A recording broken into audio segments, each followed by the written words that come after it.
This Christmas, I finally stopped being the family's favorite villain, and they lost their minds over it. For 10 straight years, I'd swallowed the guilt, drained my bank account, and bent my entire holiday schedule backward to keep my family's perfect Christmas fantasy alive. And every single year, no matter how much I gave, no matter how nice the dinner turned out, or how thoughtful the gifts were, I ended up being the one everyone blamed for ruining the day. This year, I did what they considered unforgivable. I stayed home. I sent no money, bought no expensive family gifts, and showed up for none of their forced, chaotic traditions. By 6 o'clock on Christmas evening, my phone had already started screaming. I was curled up on the couch inside my small Maple Creek townhouse, soft fairy lights from my little Christmas tree spilling warm gold across the living room walls. Outside, light snow drifted against the window glass, quiet and slow. There was none of the shouting, sharp remarks, and heavy tension that always filled my parents' suburban house on holiday. A mug of peppermint cocoa steamed beside me. Low-key holiday jazz hummed from the speaker, and for the very first time in a decade, I could breathe. No rushing through last-minute store runs, no stress over covering huge portions of the dinner bill, no bracing myself to absorb everyone's bad moods. For once, Christmas belonged to me. But my family had absolutely no plan to leave me in peace. My phone flared bright on the coffee table for the 5th time within 2 minutes, my father Robert's name blazing across the screen. I let it ring. Seconds later, it buzzed again. This time, my mother Carol. I did not reach. A third incoming call popped up right after. My older sister, me. The calls rolled in one after another, rapid and unrelenting, as if they were taking turns trying to crack through my silence, dead set on dragging me straight back into the draining cycle I had spent years trying to walk away from. I had expected disappointment, maybe some cold frustration. I had not expected this urgent, non-stop barrage. I set my cocoa mug down and stared at the vibrating device, old, familiar guilt coiling tight in my chest. All through my adulthood, holidays drilled one cruel lesson into my family's happiness was never shared responsibility. It landed entirely on my shoulders. If the roast came out overdone, I ruined Christmas. If a gift disappointed somebody, I ruined Christmas. If tempers flared for even 60 seconds, every pair of eyes turned toward me, and the judgment was final. Year after year, I carried that unfair weight. I paid for groceries, for party supplies, for half the pile of gifts under their tree. I bit my tongue through snide comments, apologized for things that were never fault, all just to keep the peace. Even then, somehow, I still wound up. This year, I told them plainly weeks ahead of time I would not be coming for Christmas, and I would not be sending any money toward their holiday. The replies back then had been icy but brief. I thought they would grumble and move on with their celebration. I was wrong. Calls stacking up. Missed call notifications piled one next. Then the text messages started ringing in. Short, sharp messages from my mom first. Where are you? Why won't you pick up? You are hurting everyone. My dad's texts were shorter, heavier. This is selfish. You owe your family this. Mia's messages sat in between, sounding reasonable on the surface but laced with quiet pressure. We just want to understand. Can you at least call so we can talk this through? My thumb hovered over the screen. Part of me to answer, blame myself, to smooth everything over so the crushing guilt swirling inside my ribs would fade away. Old habits for me to cave, to fall back into the role of the people pleaser who fixed all their problems. But enough held firm. If I picked up now, every boundary I had fought so hard to set instantly. Pinged again. It was the family group chat. I muted it months ago, but high priority mentions still forced alerts through. I tapped open the preview and my stomach dropped. They were already talking about me, right there in front of every aunt, uncle, and cousin. They described how cruel and grateful I was, how I had abandoned the whole family on Christmas Day. None of them had even heard the story yet. I sat frozen on my couch, snow still falling softly outside my window. My quiet, peaceful Christmas evening already shattered by words I had not even gotten fend against. This was so much bigger than one missed holiday dinner. Lila sat staring at the family group chat preview for a long minute, her fingers hovering over the screen. A cold twist of dread settled low in her stomach. She had imagined arguments, maybe a few hurtful phone calls, but she never expected them to rally the whole extended family before she had said a single word in her own defense. She locked her phone and set it face down on the coffee table, trying to pull herself back to the quiet comfort of her living room. The jazz track still played soft and low. Her cocoa had gone lukewarm, and the gentle snow kept tapping against the window, yet none of it felt calming anymore. She told herself she would not engage tonight. Answering right now would only feed the fire, but the phone would not leave her alone. Every 30 or 40 seconds it gave a short, sharp vibration. More missed calls, more text messages. Her parents switched tactics. The angry, blunt notes slowed, replaced by messages that sounded wounded, almost gentle. Carol wrote about how the dinner table felt empty, about how the grandchildren kept asking where their Aunt Lila was. Robert sent one line saying he hated that things had gotten this far, as if Lila alone had driven the wedge between them. It was the same old guilt trap she knew so well. They softened their tone to make her feel like the heartless one for keeping her distant. Mia messaged her privately, separate from the group thread. Not copying anyone else, it read like genuine concern. I don't want to fight with you. Mom and Dad are really upset, but I'm trying to see your side. Can we just talk privately? Nothing? Lila hesitated. A small, tired part of her wanted to believe this was for a fleeting she thought maybe her sister could act as could help the parents understand why she could not keep sacrificing herself year after year. Still, she held back from. She typed a short, I need space. This conversation cannot happen when everyone is heated on Christmas. Seconds after she hit send, another incoming call. This time it was not her parents. It was Jesse, Mia. He rarely reached out. Lila stared at the screen. She let it do. He left a mail. His tone was neutral. He said the whole house was raveling, that her father was growing heated, that they were discussing getting in the car and driving over to her. Lila's blood. Her townhouse was 25 minutes from her parents. In light snow, the drive would take longer, but it was absolutely doable. The thought of them showing up unannounced on her doorstep on Christmas night made her. This was not a phone-only call anymore. They were considering crossing the physical boundary. She stood and walked over to the window, pulling the curtain edge aside to glance out at. Only a few scattered porch lights glowed among the neighboring. No unfamiliar headlights turned down yet, but the threat hung.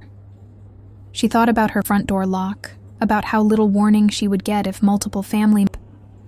She had worked so hard to build this safe herself, a place where she did not have to apologize. She did not want that space invaded by a furious, hurt relatives. Her men. Mia texted once more. You know how Dad gets. If you would phone. None of us has to escalate. Lila could hear the unspoken demand, the words. Give them what they want, and they will. It felt like coercion. Lila paced the living room, bored with fear. Part of her wondered if picking up the phone would do the situation, if a 10-minute conversation could stop her. But she knew family's patterns. If she yielded under threat tonight, every future holiday would operate by this same rule. Disobey, and they would show up at her door to force compliance. That was a danger to set. Mia. You cannot pressure me into taking a call by threatening to come to my home. If they get in that car, that will make everything far worse. Send that message. And she put her phone onto the couch, trying not to vibration. She walked to her front door and tested the deadbolt, making sure it was. Outside, thicker. Somewhere far down the residential road, bright whites rounded the corner. They were several houses away, but they were moving slowly, scanning each address. Lila's breath caught in her throat. Tell if it was them. There were dozens of homes on this street, but it hammered hard in her ribs. The fragile surface piece she had clung to was completely shattered. Whatever happened next would unfold right on her own doorstep.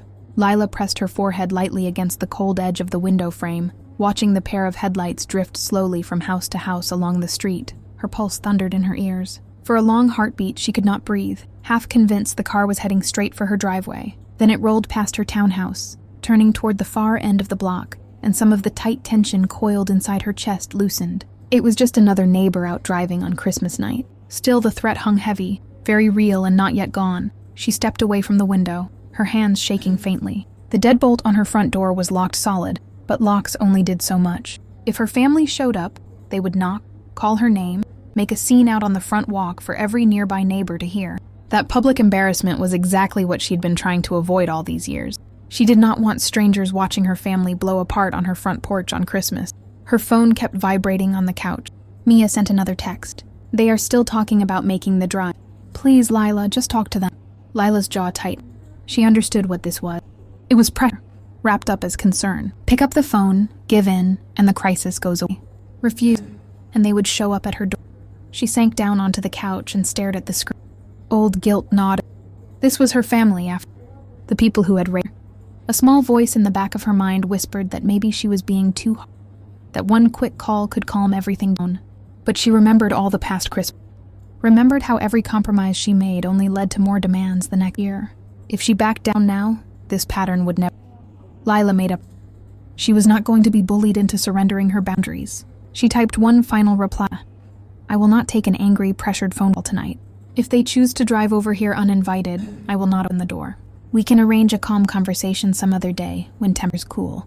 She hit send, then navigated into her messaging app and muted the entire family group chat. Not just notifications, full mute. No more priority alerts, no more pop previews. She would no longer let their collective anger leak straight into minute. 22 minutes passed with no knocks, no headlights pulling into. She started to think maybe her message through, that they would abandon the plan. Then a heavy vehicle rumbled down the street and slowed directly out. Car door shut. She heard footsteps crunching over snow-dusted gravel, coming towards Lila's. She moved to stand in the door, not close enough to be seen through the narrow. Sharp knocks boomed against the front door. Hard in raps. Lila. Door. It was Father Robert, his voice raised against air. Her mother Carol spoke next, tone trilling with hurt. We draw this way. We need to talk to you face to face. Don't shut us out. Mia's voice followed quieter. Please, just let us in. Lila stayed by the locked door. She kept her voice steady, loud enough to carry it. I told you I would not receive visitors tonight. I'm not opening this door. You need your car. Anger flared immediately on the other side of the threshold. Robbie's grew sharper. This is ridiculous. This is how you treat your own parents on Christmas? Carol began to cry, loud for Lila to hear. She talked about all the years they sacrificed for her, listing every old favor as if it was a debt now. Mia alternated between trying to soothe her parents and pleading to cooperate. The inch stretched on. Neighbors' window blinds a few houses over. People were noticing the commotion out in the snow. Lila's cheeks burned hot with shame, but she held firm. She repeated that she would discuss everyone was calm, and would not engage in a heated confrontation on her poor night. After almost minutes of back and forth, Robert shouted. They cursed her stubbornness, told her she would regret family away. Foot stepped back across the gravel. Car doors slammed. Their vehicle down the street. Lila leaned her back against the inside of her front door, trembling. The confrontation was over. This was not finished. She picked up her phone again. Even muted, one message managed to come through. It was from a distance she barely spoke to. Text was sharp and furious. How could you treat your mom and dad like this on Christmas? Her family had already spread their version of extended relatives. The story was already out there, and Lila had gotten zero chance to tell hers. Everyone already saw her as the cruel, ungrateful daughter. Lila sank onto her entryway bench, still shaking from the porch confrontation. The cold air had seeped in through the gaps around the front door, and snow crystals clung faintly to the bottom edge of her window frame. That angry text from her aunt burned bright on her phone screen. She read it twice, then deleted it without typing a reply. Arguing with a relative who had only heard one side would accomplish absolutely nothing. For hours after her family left, she could not settle back into her quiet Christmas evening. The holiday jazz felt wrong now. She turned off the speaker, turned down the Christmas tree lights, and sat in dim half-light on her couch. Old self-doubt circled inside her head. Had she been too harsh shutting them out on the porch? Could she have handled that moment differently? She kept replaying every line of that shouting exchange, picking apart her own words, wondering where she might have messed up. It was nearly 11 o'clock when Mia's private message popped up again. No copied parents, no group chat, just the two of them. Her sister's tone sounded soft, worn out, free of the sharp pressure from earlier. Mom and Dad are furious, but I saw how upset they got out there. I hate that it all blew up like this. I don't agree with them driving over uninvited. I just wish we could understand each other. Lila stared at those sentences for a long while. Deep down, she had always craved real solidarity with her older sister. Growing up, they had shared bedrooms, secrets, small childhood joys. For years, Lila had held on to quiet hope that Mia would finally see how heavy the unfair family expectations weighed her. Right now, it felt like that moment might finally arrive. She warned herself to stay calm, yet loneliness wore her defenses. She typed back, opening up more than she intended. I never wanted to cause this chaos. For so many Christmases, I carried all the cost and all the blame. Every time something went wrong, it landed on me. This year, I just needed to stop burning myself out to keep everyone else happy. I thought they might eventually respect that. Mia replied, that sounds exhausting. I never fully realized how much you were. Encouraged, Lila King. She talked about the years of overpaying for holiday food gifts, about the endless trips, about how terrified she was of being written off by the people who. She poured out frustration, grief, even the quiet shame she felt after the. She trusted that this private conversation would stay between the two. It was a rare chance to be honest without an audience of parents and cousins. What Lila did not know was that Mia was sitting in her parent room, phone in hand, while Robert and Carol leaned over her shoulder reading every. Mia had no real intention of standing. She felt uncomfortable with conflict, and the easiest way to calm her parents down was handing over Lila's. Every vulnerable sentence Lila sent was passed straight to her. 30 minutes went by with no response. Lila waited, wondering what her sister. She started to feel a tiny spark of hope that some small bridge could still be. Then her phone lit up with mail. Robert's voice was low, thick with decades of resentment, yelling, which made it far. He did not shout about Christmas dinners. He brought up events from Lila's teenage years, old fights she had long. He quoted phrases she had only just written in her Mia. Every hurt, vulnerable line she had shared with her sister was being lipped. A cold, hollow feeling spread her all at once. Mia had betrayed her confidence. Everything she had said and leaked. She shot one message to Mia. "You showed our conversation." There was no denial. Mia's reply a short moment later. "Are my parents too. They deserve to really feel." That was when isolation crashed over Lors.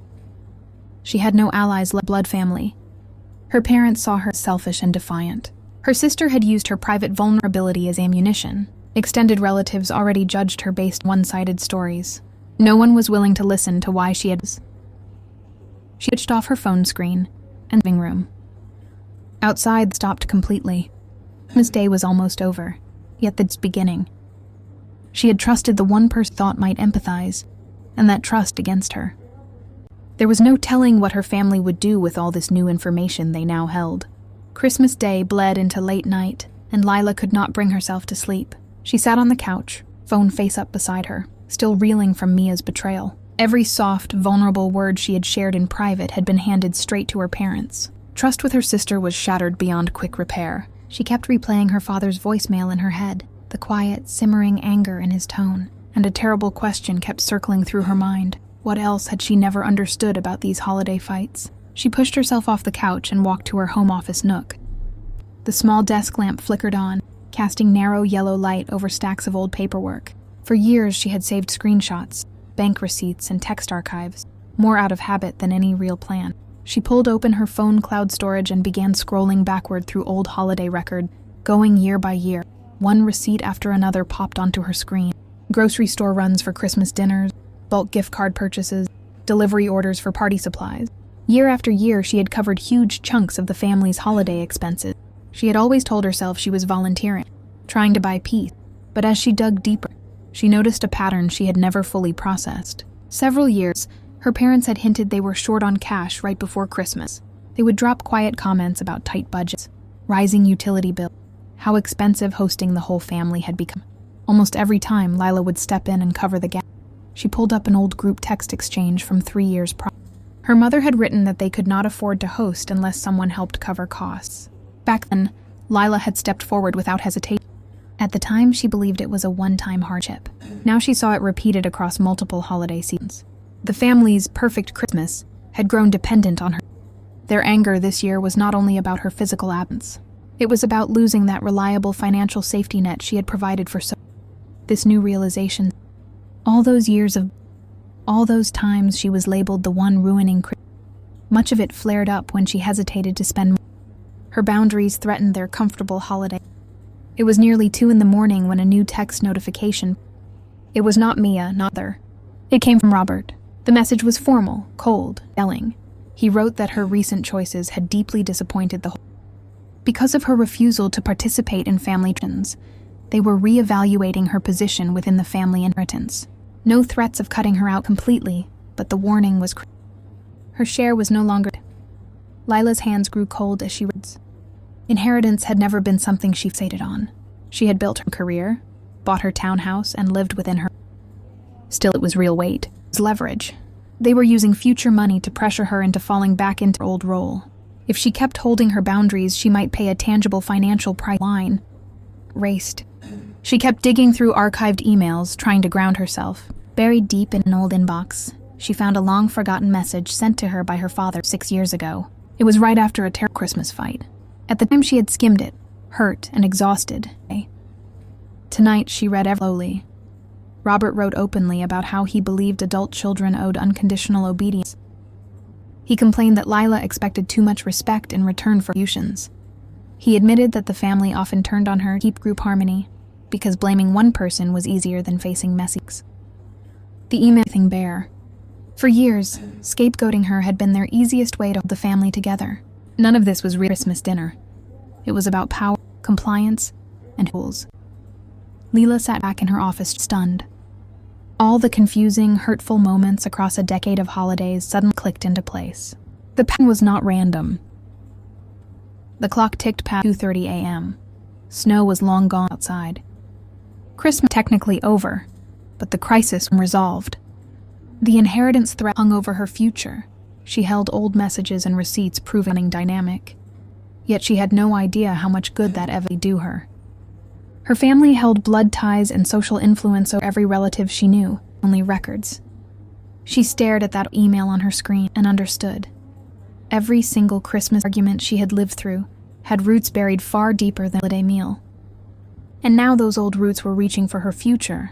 The early morning light seeped gray and thin through Lila's living room windows, turning the leftover snow on her lawn dull and slushy. She hadn't slept a wink. The old email from her father was still open on her phone. Every word burned into her memory. For 10 years, she'd thought the family's cruelty was about her attitude, her tone, her willingness to join in. Now she knew the truth. It had never been about Christmas. It had always been about control. The inheritance threat loomed over her like a storm cloud she couldn't outrun. It wasn't a violent threat, but it was a calculated one, the kind that lingered, that whispered in the back of her head every time she second-guessed herself. Her parents weren't just upset about a missed holiday. They were punishing her for breaking the cycle of free labor, free money, and free guilt she'd spent a decade supplying. By 7 a.m., the extended family gossip had fully spread.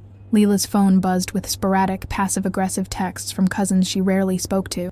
One asked how she could be so ungrateful after everything her parents had sacrificed. Another said she'd always seemed distant, that this selfishness didn't surprise anyone. None of them asked for her side. None of them wondered why she'd finally stopped showing up. Mia stayed radio silent. No apologies, no explanation, no attempt to fix the rift she'd created. Lila realized her sister wasn't a victim of their parents' manipulation. She was a willing participant. Mia benefited from Lila's sacrifice. She got the peaceful family holidays, the perfect public image, the freedom to show up empty-handed while Lila covered the bills and absorbed the blame. With Lila stepping back, Mia's easy, low-effort family harmony shattered, and she resented Lila for it. The weight of total isolation crashed over Lila mid-morning. She had no one in her family to turn to. Her parents resented her independence. Her sister had betrayed her trust. Her extended relatives judged her blindly, and every person tied to her bloodline had already picked a side against her. For the first time ever, she felt completely alone in the family she'd spent years trying to love and please. She sank onto her couch, eyes stinging with suppressed tears.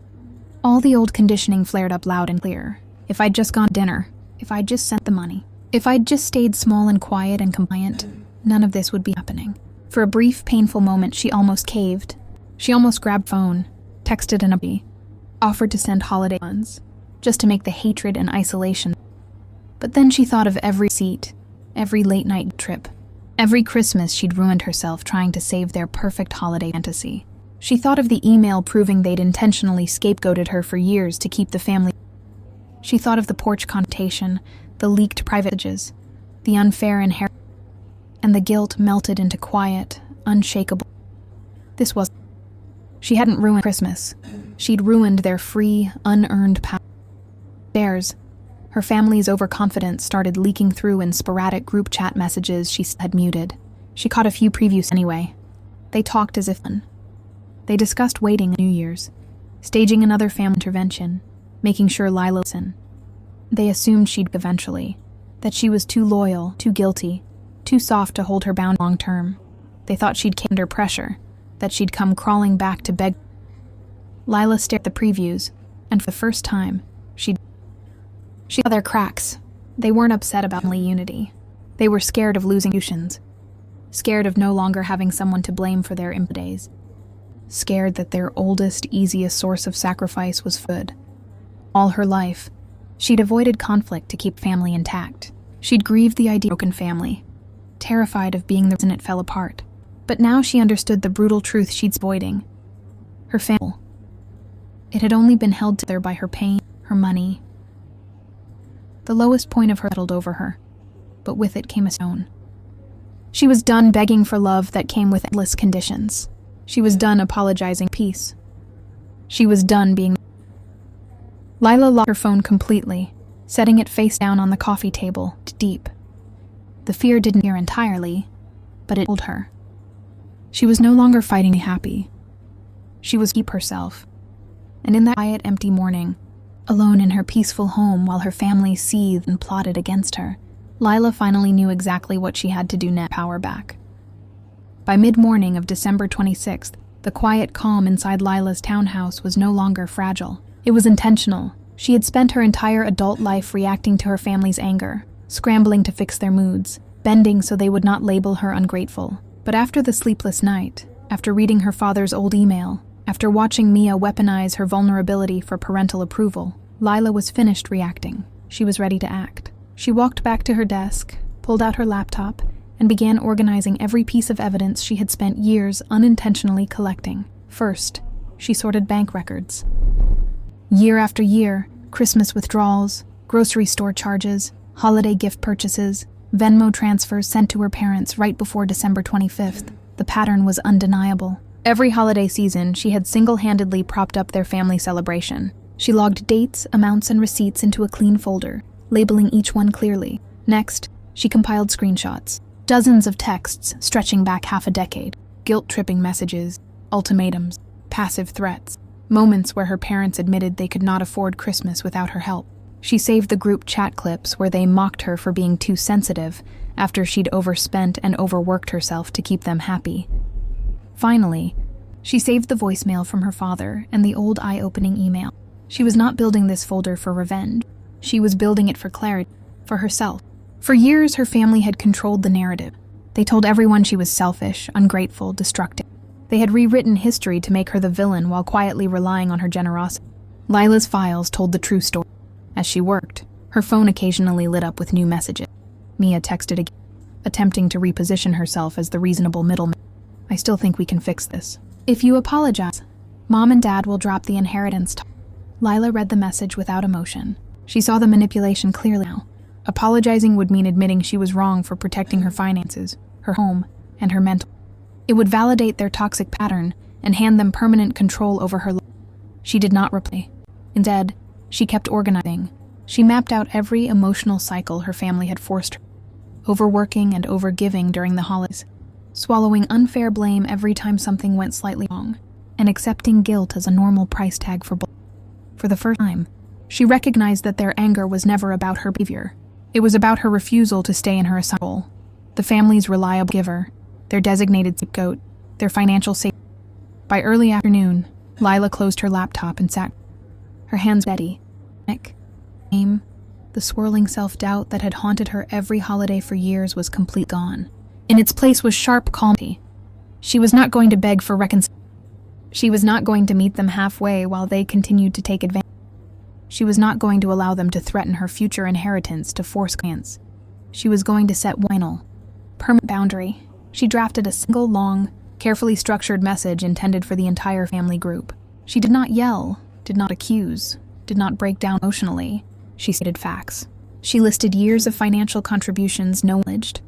She described the pattern of scapegoating her to preserve. She explained why she skipped Christmas this year, and why she would never again sacrifice her peace for their performative. She addressed the inheritance directly, stating clearly that financial manipulation would never pressure her back in. She wrote that she loved family, but she would no longer participate in a one-sided relationship that required her to endlessly, while receiving only blame and just turn. Honest, unflinching, and apologetic. 10 minutes. She hovered her finger over the send button. A small part hesitated, knowing exactly what this message would do. It would shatter the illusion of the obedient, forgiving daughter they had always demanded she be. It would end the one-sided dynamic they had profited from for years. It would turn the entire family against her. But it would... Lila took one slow breath. The second message uploaded, her phone froze for a split second, already flooded with incoming notifications. The calm, controlled battle she had planned was officially underway. Up until now, her family had free narrative. But one single send, Lila had flipped the entire down. The second Lila's message landed in the family group chat, the entire dynamic exploded. For years, her family had grown comfortable speaking about her, not to her. They'd whispered behind her back, painted her as unstable and ungrateful, and controlled every version of the family story. But Lila's long factual post did not scream or throw tantrums. It laid receipts, timelines, and unspoken truths directly on the table for every single cousin, aunt, and uncle to read. It was calm, unemotional, and devastatingly effective, and that made it far more threatening to her parents' authority than any argument she could have shouted. The notifications blew up instantly. Within 60 seconds, multiple family members were typing at once. Her parents scrambled to course-correct the narrative they'd spent days building. Carol replied first, posting long, tearful paragraphs about how heartbroken she was, how Lila was twisting history to justify her cruelty, how a daughter should never speak of her parents this way in public. Robert followed with short, firm replies, dismissing every financial record Lila posted as irrelevant, claiming family love could not be measured by bank statements. But the extended family did not all fall in line. For the first time ever, distant relatives saw proof of the imbalance they'd only heard rumors about before. A few cousins replied cautiously, asking quiet questions no one had dared voice. One second cousin pointed out that it did seem unfair for one person to always carry the holiday costs and blame. Another commented that no child should be financially extorted to earn family love. The unified front Lila's family had relied on for years, cracked wide open. Mia panicked harder than anyone. Up until now, Mia had maintained her perfect middle child peacemaker. She'd let her parents do the harsh disciplining while she softly pressured Lila to comply. She'd benefited from Lila's sacrifice without ever getting her hands. But Lila's public statement exposed Mia's quiet betrayal. The private chats leaked to their parents. The fake sympathy, the deliberate choice to side with control over. Mia rushed to defend her parents aggressively, typing fast and defensive. "You're victimizing yourself. You're tearing this family apart for no reason. No one forced you to pay for anything. You do." Her words did not land the way she hoped. Several family members saw it for what was blatant. The group chat split sharply. Some stuck with the parents' traditional. Others began questioning why Lila had endured this pattern alone for so many. Watching the thread, Lila realized something. Her family's greatest power had never been unity. It had been her unity. Now that unity was broken. Still, her parents were not. Cornered and embarrassed by public pushback, they revealed final. An hour after the group chat began, Robert sent Lila private, blunt text. "The annual office holiday open house is this Friday. We're coming. We're not letting you lie to your coworkers and live like nothing happened. You will explain your publicly." Lila's blood ran cold. She'd completely forgotten about her workplace. It was a mandatory casual gathering for staff, managers, and leadership. Everyone in her to be there. Her boss, her teammates, even the company's upper management ended every year. It was a professional space, a place where she'd built a steady, reliable, trustworthy reputation for years. Her parents knew exactly what they were doing. They could not win the honor. Too many relatives were questioning them, so they planned to drag the conflict into her career, publicly humiliating her in front of her entire workplace to force her into submission. They intended to paint her as a cool, dishonest, ungrateful daughter in front of people who knew her only as calm, dependent professional. If they showed up and caused a scene, her reputation would take a massive hit. Her job stability, her place credibility, the clean life she'd built away from chaos. The threat was no longer just family tension or disputes. It was hush. Lila sat back in her chair, processing the new stakes. The power shift she'd started was fully reciprocal.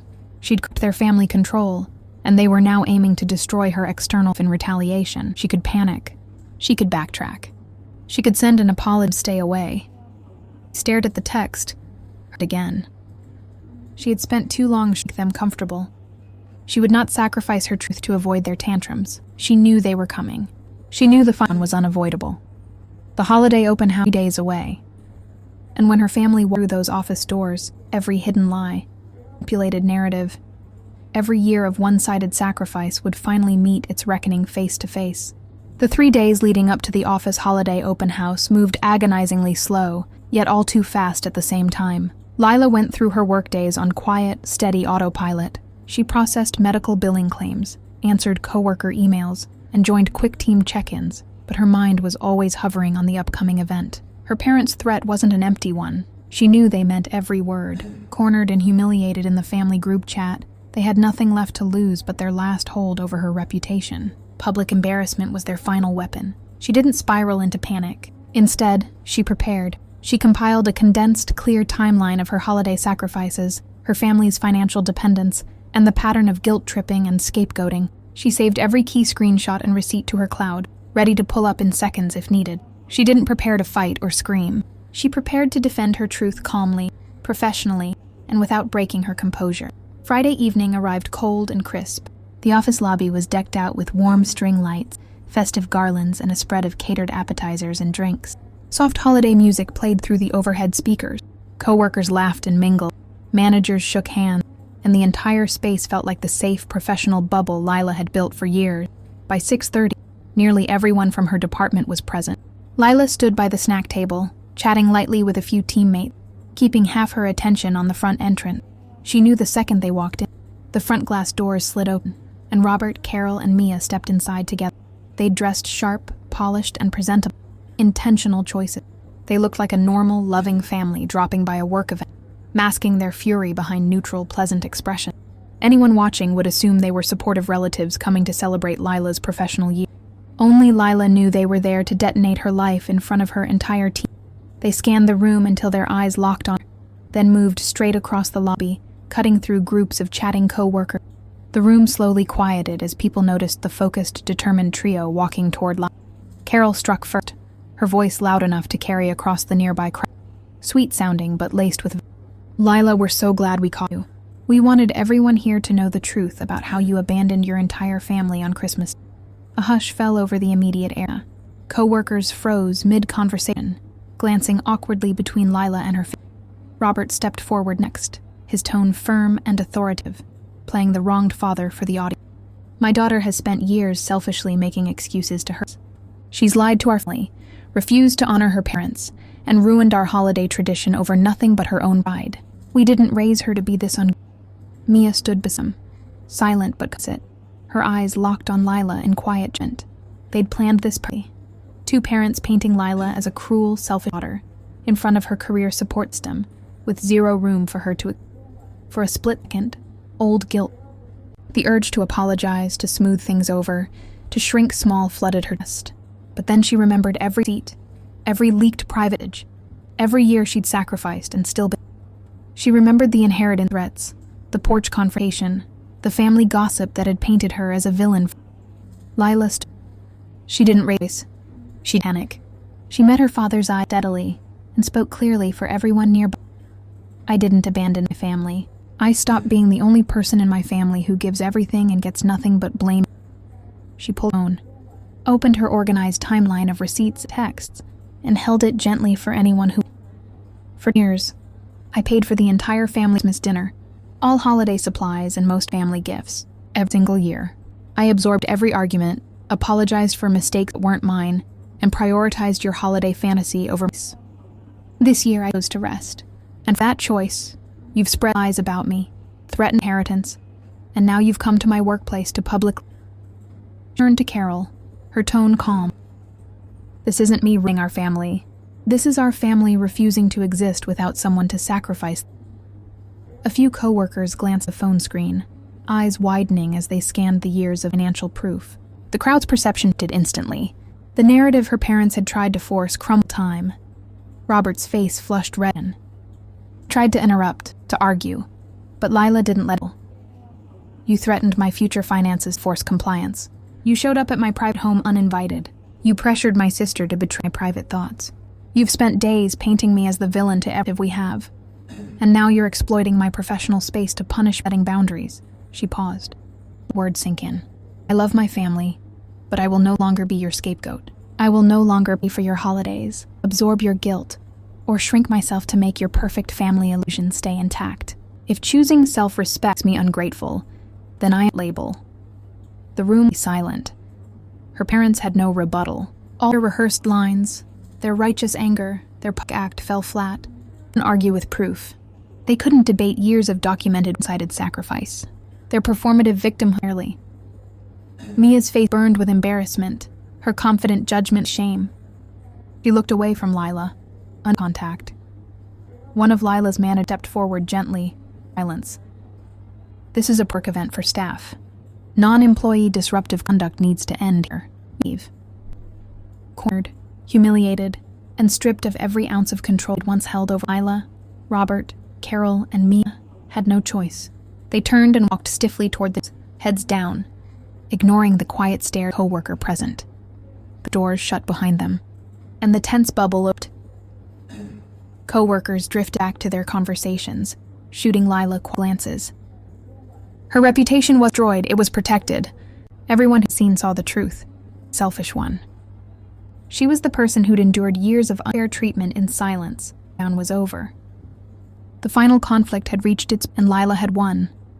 As the room relaxed around her, Lila had a happy ending. Winning the fight meant permanently changing a blood relationship she had. There was no going back to the old, peaceful holidays. Nothing would ever be the same again. The 3 days leading up to the office holiday open house moved agonizingly slow, yet all too fast at the same time. Lila went through her workdays on quiet, steady autopilot. She processed medical billing claims, answered coworker emails, and joined quick team check-ins, but her mind was always hovering on the upcoming event. Her parents' threat wasn't an empty one. She knew they meant every word. Cornered and humiliated in the family group chat, they had nothing left to lose but their last hold over her reputation. Public embarrassment was their final weapon. She didn't spiral into panic. Instead, she prepared. She compiled a condensed, clear timeline of her holiday sacrifices, her family's financial dependence, and the pattern of guilt-tripping and scapegoating. She saved every key screenshot and receipt to her cloud, ready to pull up in seconds if needed. She didn't prepare to fight or scream. She prepared to defend her truth calmly, professionally, and without breaking her composure. Friday evening arrived cold and crisp.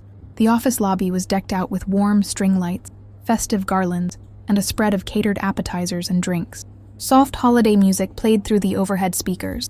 Coworkers laughed and mingled, managers shook hands, and the entire space felt like the safe, professional bubble Lila had built for years.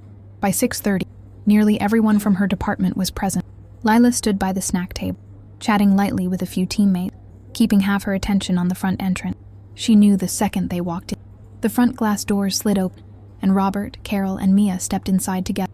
They'd dressed sharp, polished, and presentable. Intentional choices.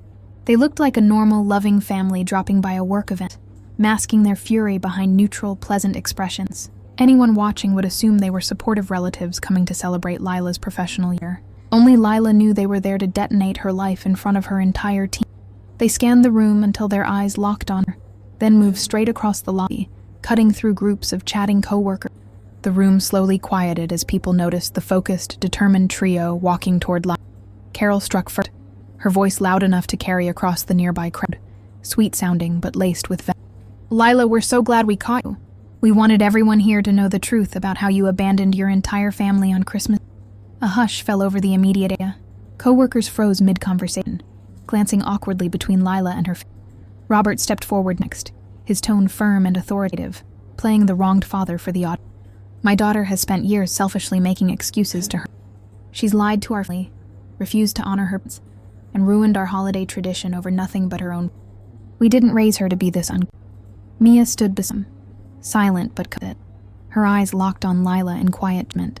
They'd planned this Two parents painting Lila as a cruel, selfish daughter, in front of her career support system, with zero room for her to For a split second, old guilt, the urge to apologize, to smooth things over, to shrink small flooded her chest. But then she remembered every eat, every leaked private, every year she'd sacrificed and still blamed. She remembered the inheritance, the porch confrontation, the family gossip that had painted her as a villain. Lila stood. She didn't raise her voice. She didn't panic. She met her father's eyes steadily and spoke clearly for everyone near. I didn't abandon family. I stopped being the only person in my family who gives everything and gets nothing but blame. She pulled her phone, opened her organized timeline of receipts and texts, and held it gently for anyone who would see. For 10 years, I paid for the entire family Christmas dinner, all holiday supplies and most family gifts. Every single year, I absorbed every argument, apologized for mistakes that weren't mine, and prioritized your holiday fantasy over me. This year, I chose to rest. That choice, you've spread lies about me, threatened inheritance, and now you've come to my workplace to publicly Turned to Carol, her tone calm, unwavering. This isn't me ruining our family. This is our family refusing to exist without someone to sacrifice. A few co-workers glanced at the screen, eyes widening as they scanned the years of financial proof. The crowd's perception did instantly. The narrative her parents had tried to force crumbled time. Robert's face flushed red. He tried to argue, but Lila didn't let him. You threatened my future finances to force compliance. You showed up at my private home uninvited. You pressured my sister to betray private thoughts. You've spent days painting me as the villain to everything we have. And now you're exploiting my professional space to punish me. Boundaries. She paused, letting it sink in. I love my family, but I will no longer be your scapegoat. I will no longer pay for your holidays, absorb your guilt, or shrink myself to make your perfect family illusion stay intact. If choosing self-respect makes me ungrateful, then I am okay with that label. The room was completely silent. Her parents had no rebuttal. All their rehearsed lines, their righteous anger, their act fell flat. They didn't argue with proof. They couldn't debate years of documented one-sided sacrifice. Their performative victimhood entirely. Mia's face burned with embarrassment, her confident judgment and shame. Looked away from Lila. One of Lila's men stepped forward gently. Silence. This is a work event for staff. Non-employee disruptive conduct needs to end here. You'll need to leave. Cornered, humiliated, and stripped of every ounce of control once held over Lila, Robert, Carol, and Mia had no choice. They turned and walked stiffly to doors, heads down, ignoring the quiet stare of a co-worker present. Doors shut behind them, and the tense bubble openly popped. Co-workers drifted back to their conversations, shooting Lila quiet glances. Her reputation wasn't destroyed, it was protected. Everyone who'd saw the truth. The selfish one. She was the person who'd endured years of unmeant in silence. Down was over. The final conflict had reached its peak. One. The room relaxed around her. Lila's happy ending. Winning the fight meant permanently changing every blood relationship she had. There was no going back to the old, fake, peaceful holidays. Nothing would ever be the same again.